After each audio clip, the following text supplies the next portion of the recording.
వర్షాకాలంలో తరచుగా జబ్బుల బారిన పడతాము. ఎక్కువగా అనారోగ్యాల పాలవుతాము. వర్షాకాలంలో వర్షాల వల్ల నీరు ఎక్కడ పడితే అక్కడ నిలిచి ఉంటుంది. ఎంత శుభ్రం చేసినా కొన్నిసార్లు ఫలితం ఉండకపోవచ్చు. దీనివల్ల ఈగలు, దోమలు, పురుగులు తయారవుతాయి.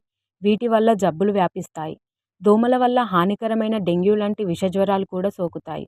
అందుకని వర్షాకాలంలో తగినన్ని జాగ్రత్తలు తీసుకోవాలి. నిరంతరం చుట్టుపక్కల ప్రదేశాలు శుభ్రంగా ఉంచేలా చూసుకోవాలి. నీరు నిలవకుండా చేయాలి.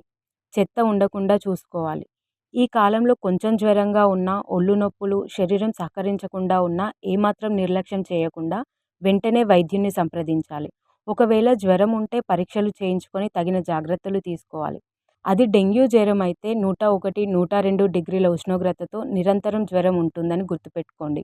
డెంగ్యూ జ్వరాన్ని ఎలా కనుక్కోవాలి అంటే తలనొప్పి, ఒళ్ళు నొప్పి, చర్మం పైన దద్దుర్లు, వాంతులు, ఒళ్ళు నొప్పులు కూడా డెంగ్యూ లక్షణాలుగా చెప్పుకోవచ్చు. ఈ